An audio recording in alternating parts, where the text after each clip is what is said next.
Karena temuan saya dari Desember ke Mei 2018, di 15 kota di mana saya meminta audiens seminar saya untuk mengisi kuesioner, umur berapa ibu-ibu dan bapak memberikan handphone ke tangan anak.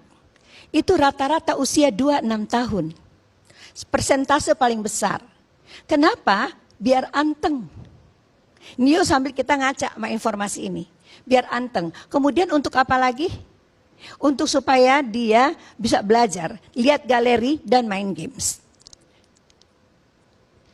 Pertengahan tahun lalu, WHO telah mengeluarkan statement bahwa kecanduan games gangguan mental. Tidak ada games yang tidak mengandung pornografi walaupun untuk anak-anak. Tidak bisa saya sebutkan di sini.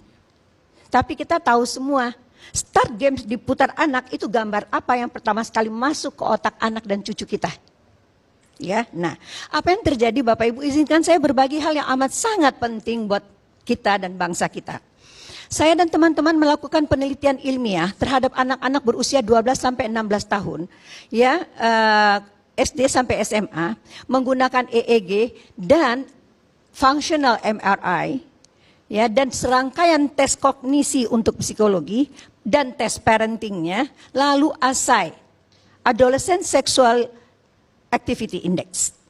Jadi saya mau melihat bagaimana kerusakan atau gangguan fungsi otak pada anak remaja berusia 12 sampai 16 tahun berdampak terhadap perilaku seksualnya, seperti yang udah berkali-kali kita bahas di sini juga.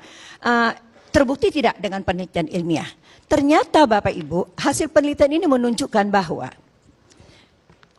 dopamin yang keluar oleh karena seorang anak melihat pornografi tadi pada usia pelaku ini berusia 12 atau 14 tahun, 16 tahun, itu membuat dopamin mengalir ke depan.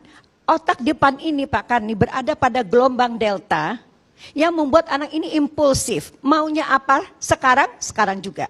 Kemudian sebagian berada pada gelombang gamma, kalau dia maunya sekarang, ya, lagi, dan lagi. Lalu otaknya itu mengalami desensitisasi untuk melihat suatu gambar tertentu, ya, meningkat ke yang lain, meningkat seterusnya. Apa yang terjadi? Mereka acting out. Mereka melakukannya. Kenapa mereka melakukannya?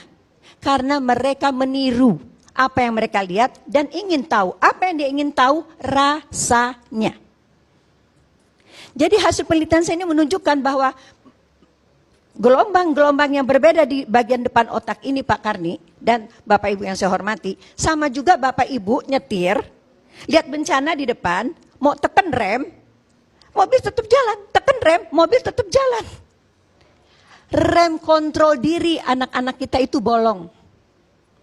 Lalu yang berikutnya adalah fungsi memori, daya ingat, ya. Tadi kontrol diri dan penyusutan Pak Karni pada otak depan 4,4%. Mau bagaimana bangsa ini? 4,4% menyusut otak depan yang membedakan kita dengan binatang. Maka bukan hanya kasus Aris ini, tapi semua kasus pelecehan seksual dan kekerasan seksual itu harus dipulangkan kemari. Di mana kontrolnya dan kendalinya? Satu, kita berhentilah memberikan handphone kepada anak pada usia dini. Ya, dari segi parentingnya ternyata diperlukan ayah adalah kontrol utama di dalam keluarga. Jadi pulanglah ayah ke rumah ya. Anak ayah manusia dan anak ayah itu anak ayah bukan pekerjaan ayah ya. Pulanglah ibu ke rumah bu, bahwa kehangatan saja di rumah itu tidak bermakna kecuali dengan kontrol.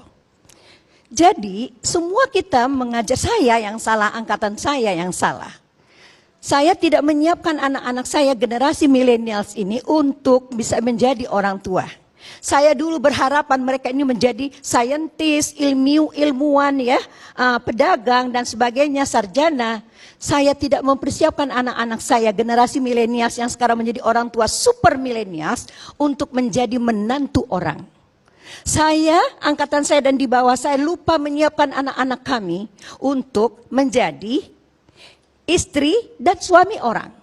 Dan saya dan angkatan di bawah saya lupa menyiapkan anak-anak kami untuk menjadi ibu dan bapaknya orang. Tiba-tiba dunia internet begini rupa, gadget begini rupa, kita kalang kabut, Ya, kita berikan tadi tanda sayang kepada anak-anak dan cucu-cucu kami nih, ya. Gadget pada usia sangat dini dengan konsekuensi penyusutan otak depan 4,4%. Temuan lainnya yang paling penting adalah bahwa ternyata gangguan otak lainnya itu yang terjadi sama dengan narkoba. Narkoba ada badannya. Pornografi, rumah wifi, handphone di tangan, handphone canggih, pulsanya dibayarkan. Games tersedia, penyusutan otak depan 4,4%. Nah, jadi maksud saya di sini bahwa jalan konklusi ini mau kebirikah, hukuman matikah, berpulang kepada kita sekarang orang tua untuk menjadi orang tua kembali, karena ternyata hasil riset yang lain tidak ada hubungannya kecanduan kerusakan otak depan dengan tingkat kecerdasan. Jadi nggak bisa melihat anak-anak dari reputasi akademisnya saja. Ya, lalu kalau misalnya yang kita perhatikan hanyalah pelaku saja, pelaku ini semakin mudah, Pak. Mereka udah bukan pelaku, mereka produsen video porno oleh anak-anak SD. Hubungan sejenis luar biasa, belasan ribu, panik Jawa Timur. Iya kan, Pak? Di mana-mana kelompok ini banyak sekali. Jadi saya menghimbau ke depan, tadi saya sudah bicara dengan sahabat saya, Bapak Dr. Fidiansyah dan Bapak Deputi Perlindungan Anak Kementerian Pemberdayaan Perempuan. Tadi apa yang disampaikan oleh Dr. Fidi, ini masalahnya baru restorasi terhadap pelaku. Apa kabar dengan korban? Semakin banyak dan semakin mudah. Jadi saya rasa ke depan pemerintah atau dalam hal ini Kementerian Pemberdayaan Perempuan harus punya badan-badan restorasi di seluruh daerah, BKKBN semua, kita semua harus bergerak. Kita menghadapi bencana kerusakan otak, ya, pada bahagian yang membedakan manusia dengan binatang.